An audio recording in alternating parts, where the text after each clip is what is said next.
Hey, Suzu! Hi, Felicity. So, today is Felicity. So, can I ask you? What is your favorite color and why? Ooh, I don't know if I know the why. I guess it just makes me happy when I see it, but it's green. Green is my favorite color. Not lime green. I don't really like lime green, but like deeper greens and like a grass green, but like a luminous green. Oh, no. Not the whole spectrum of green. What did you love to do as a child?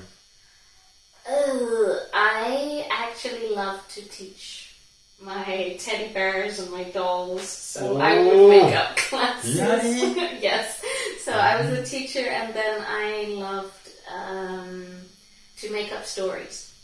I was very much in my imagination. I remember being at my grandparents and walking along a river and making up a story about pirates coming up through the river and things. So I like making up stories with my toys or with my friends. I see. Very much in my head. So good. What did you want to be when you were younger? I have never really thought about the future. So everybody always said, oh, you want to be a teacher because you did this. But at some point I wanted to be an ice dancer. Like ice skating, but dance ice skating, yes. At some point. But yeah, I don't remember ever having like, oh, when I grow up. And even today, like if I think about, some people are like, oh, my dream is to do this. I don't know that I have one. I'd like to write a book, but I don't feel like I have. So, at some point, a dancer. I will buy you a book. Definitely. So, what did you want to be? Oh, sorry. That's okay. When you think of your education, how do you feel? Very lucky in some ways. I mean, I was very good at following what people said. So I didn't have a very creative education. Like when I was in school, it was same, but I was very much able to do as the teachers said. And I feel grateful that I had parents who were really interested, and so they would ask about my homework and they would read me stories.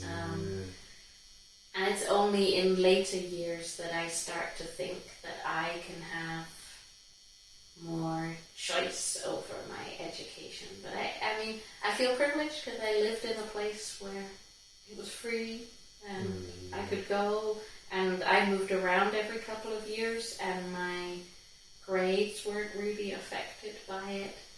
But I also feel, with hindsight, so with looking back now, I feel frustrated because like I didn't question anything. I just, I just followed what I was supposed to do. I was supposed to go to school, and then I was supposed to go to college, and then I was supposed to go to university, and I just did that. And I didn't really question, like, what am I doing? Why am I doing it? Could I do something differently? So yeah, I mean, I think it's very lucky to have an education, but I also wish, that someone would have said earlier, hey, you don't have to just follow everyone else. I cannot imagine your school days. I was a nerd. I did my homework on time. I was deputy head girl in my school. I was a nerd. But I was much more interested in romance than school. Good. How do you think people should feel in a classroom? I think people should feel safe. I think people should feel engaged. I think people should feel challenged. And I would love for that to be every person, because when you feel safe, you can be more creative, you can push yourself a little bit further. And I think also everyone should feel heard in a classroom. I think also here at IPC there are very many times where people feel silenced because of language barriers, because of the way we approach topics, and I would love that. It's not that I need everyone to talk in a classroom, but people feel like my presence here is important, my presence here is needed. I was silent in the classroom, but after class, so... Yeah, and that's what I mean, but I hope... So it's fine for me if people don't talk up in class, that's what I'm not, but I don't want someone to feel invisible in the room, right? Because I don't think everybody learns through asking lots of questions or making presentations. Some people like to absorb, but they shouldn't feel like if they have something to say that they're invisible in that sense. I hope that nobody in my classes feels invisible in terms of, for example, I'm not talking about their region of the world, or I'm not talking about something that has relevance to their life, right? So yeah, I don't need everybody to talk in class. I don't think for some people it's not what makes them comfortable. But I don't want people to feel like you're ignoring me. I don't exist. What is the point of education?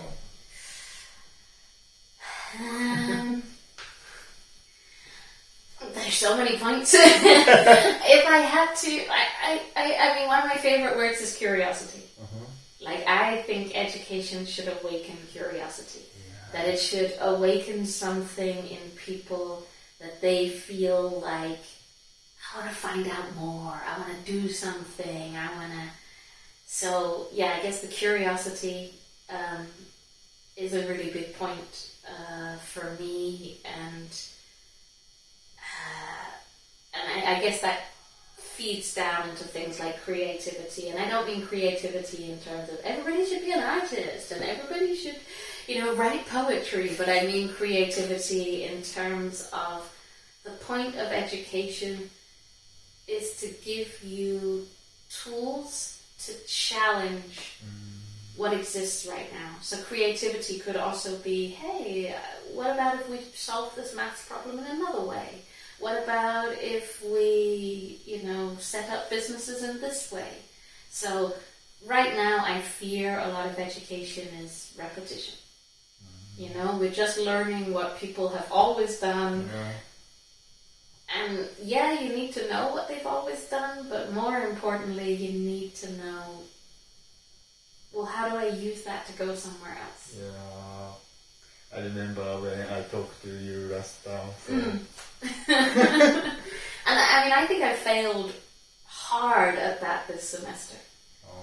I really don't think I got there, and it was very frustrating, but I didn't have more to give. I don't know 100% why. But that would be my dream.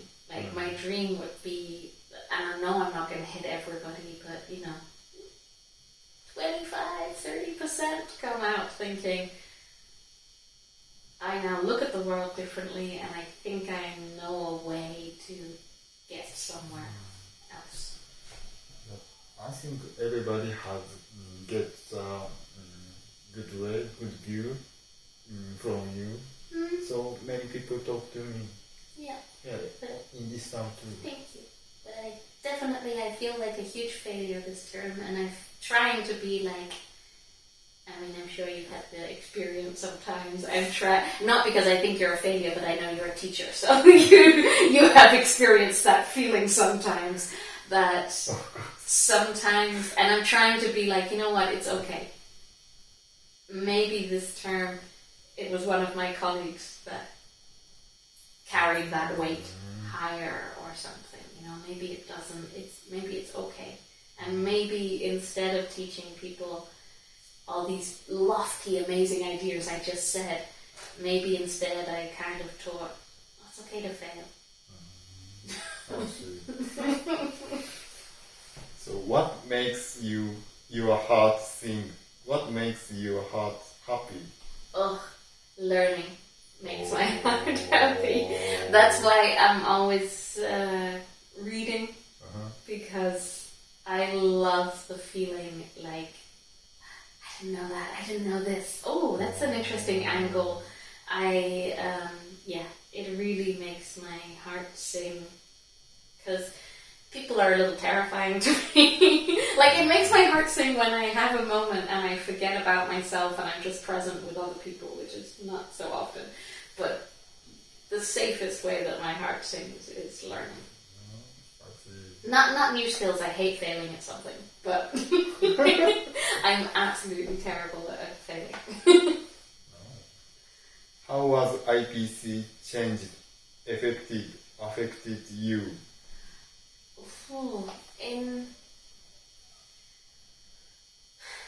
I have been here for 12 years now, so I, of course, naturally would have changed. This term has been really reflective for me. I think my first couple of years, I can remember it was all about me, because this as a new teacher. It's all about, oh my god, I didn't get through them, I didn't do this, I didn't do that. And then, of course, when you've been a teacher for a while, you start to think, oh, there are other people in the room. Maybe it's not about me. But this term has brought up lots of questions. So not necessarily the answer, but lots of questions of, why am I doing things this way? Or why are we as an institution doing that? And I don't know that it necessarily has come from the students per se, but just in general, that I feel like there's been a lot of this kind of feeling. IPC has changed me and bringing me a lot of joy. I already mentioned people scare me, and this is my way to have human contact. So I really appreciate that every day of my life I get to learn, which is what makes my heart sing, and I get a safe space to interact with other human beings that I wouldn't find out there in my social time. So I think I've changed a lot in that way. And also the way that I see the world. I think I've always been a bit strange, but I didn't know anything much about queer studies or storytelling I had practiced yoga before, but I didn't do it on a regular basis. So all of those skills are things that a really kind, generous, supportive leadership has allowed to happen.